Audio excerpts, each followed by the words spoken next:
Eux, ils marchent par la foi et non par la vue. Mais moi, je vous conseille vivement de marcher par la connaissance scientifique et historique, notamment celle de nos ancêtres kémites, par les cinq sens et par l'intelligence. Abou Abia.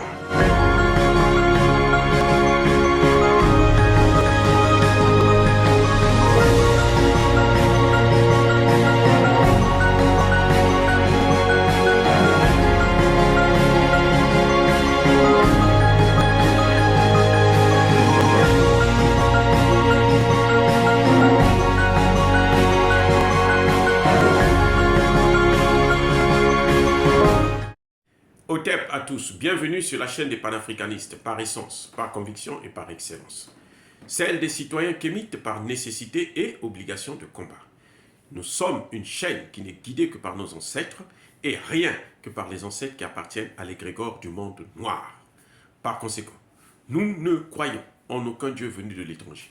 Toutefois, cette vidéo n'est aucunement destinée à inciter à la haine ou à la violence, car nous menons un combat qui est d'abord et avant tout spirituel, ensuite il est politique, géopolitique et géostratégique, contre l'impérialisme, le colonialisme, le néocolonialisme et l'endocolona. Sur la base du principe fondamental que nous avons hérité de nos ancêtres kémites, qui est celui de la Mahat, c'est-à-dire solidarité, vérité et justice. Vous êtes donc en droit de connaître la vérité. Et nous avons l'obligation de vous dire la vérité et rien que la vérité, afin que justice soit rendue au continent africain. Et ça, c'est notre modeste contribution dans cette noble lutte en faveur de la souveraineté, la dignité et l'unité africaine. Ça, c'est ce qu'on appelle le panafricanisme. Bien-aimés frères et sœurs, il y a toujours de l'électricité dans l'air au Mali. Au Mali, on doit compter environ 400 mercenaires ivoiriens, ou bien africains, ou plus que ce sont plus surtout les noirs, et détenteurs d'un passeport ivoirien. 400. Les chiffres ne sont pas de moi, les chiffres sont de Alassane Dramane Ouattara en personne. Écoutez ce qui suit. Je vais vous le démontrer maintenant. Les Nations Unies ont recensé ce qu'ils appellent, eux, National Support Element, les éléments de support national, à peine 609 au Mali, qui sont reconnus par les Nations Unies et qui sont agréés par les Nations Unies et qui sont rentrés au Mali avec l'aval du gouvernement malien. 600. Mais parmi les 600 et quelques, il n'y a aucun Ivoirien. Les Nations Unies, dans la lettre qu'ils ont envoyée, d'explication bien sûr, au ministère des Affaires étrangères malien, il n'y a aucun Ivoirien NSE, National Support Element. Aucun. Or, la Côte d'Ivoire affirme qu'il y a eu, qu'elle ne cesse d'envoyer des NSE depuis 2019 et il y a eu 8 rotations. Puisqu'il y a eu 8 rotations d'environ 50 éléments par équipe, 5 fois 8, ça fait 40. Vous ajoutez 0 à la fin, ça fait 400. Donc, il y a au moins, depuis 2019, là, la Côte d'Ivoire ne cesse d'agrandir le nombre de ses mercenaires au Mali. Ils sont environ 400.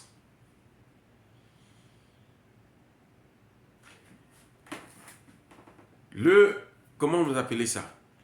Il n'y a aucune trace aux Nations Unies de ces rotations. Donc, ces mercenaires sont venus, ils sont rentrés au Mali et ont après disparu dans la nature sans que le gouvernement malien ne le sache. Vous voyez, ça dit que la Côte d'Ivoire, ce n'est pas maintenant qu'ils ont commencé à envoyer des mercenaires au Mali. Ça fait très longtemps. Et on le voit, ce sont des mercenaires qui travaillent.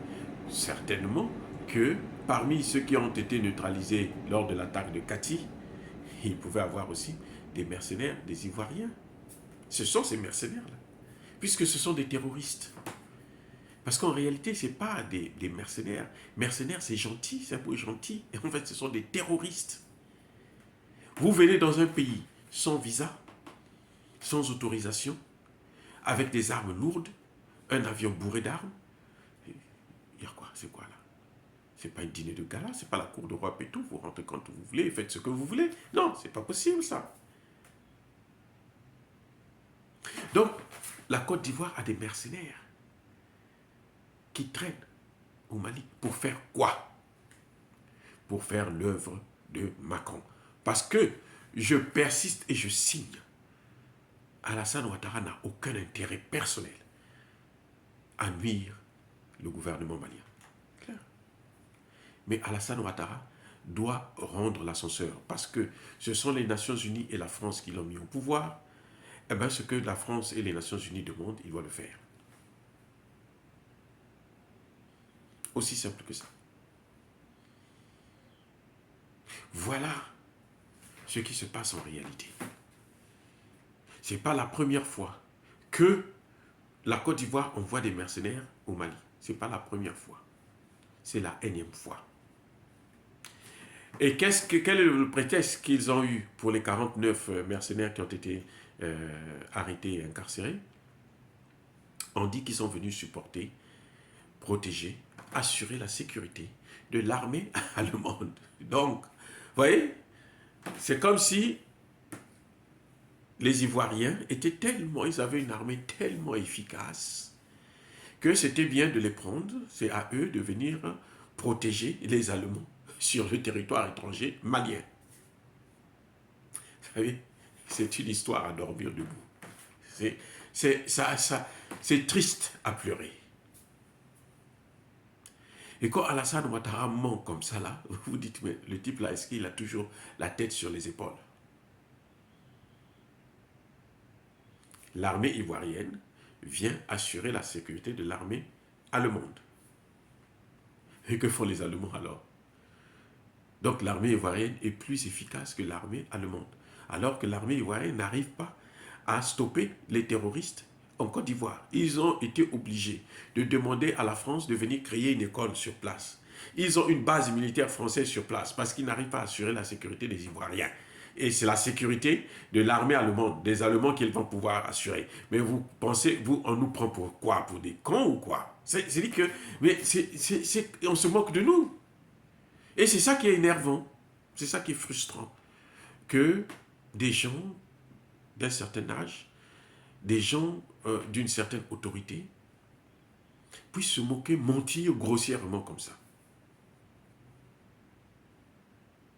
C'est pas à la Côte d'Ivoire d'assurer la sécurité des militaires allemands. C'est plutôt l'inverse. Donc quand vous voyez des choses comme ça, vous vous dites que non, mais Alassane Ouattara, en fait, c'est pas Assimi Goïta qui est tombé de sa tête, mais c'est Alassane Ouattara qui est tombé de sa tête.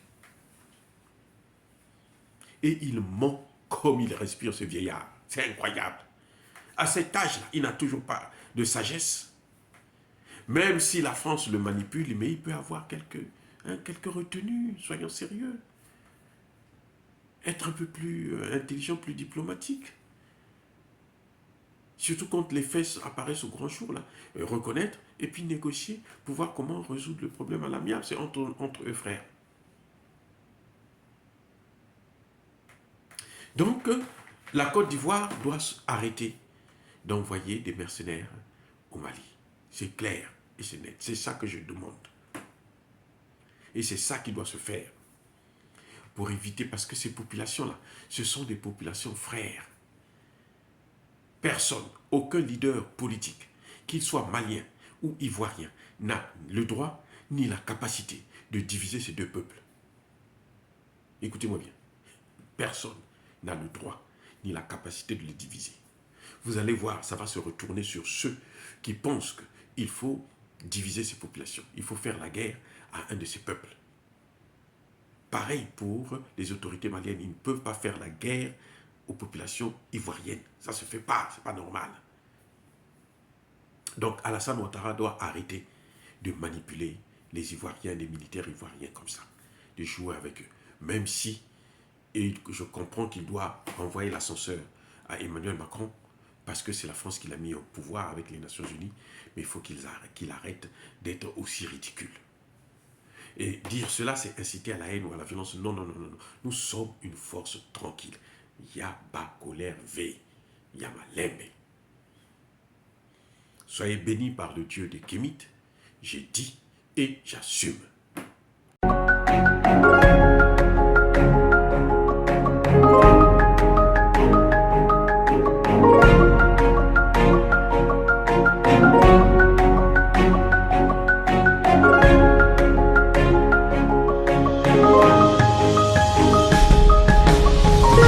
Bien-aimés frères et sœurs, vous connaîtrez la vérité et la vérité vous affranchira. Ça, c'est pas moi qui le dis, c'est la Bible qui le dit. Mais moi, je vous dis mieux. Vous connaîtrez la vérité historique, notamment celle de vos ancêtres kémites, et vous aurez une vision globale de ce que c'est que la vraie souveraineté politique. J'ajoute, vous reviendrez à la spiritualité africaine ancestrale et vous comprendrez les enjeux de l'indépendance économique. Et pour terminer, vous accepterez votre identité culturelle kémite et vous obtiendrez deux choses. La première, c'est la paix. La seconde, c'est le développement, à une condition.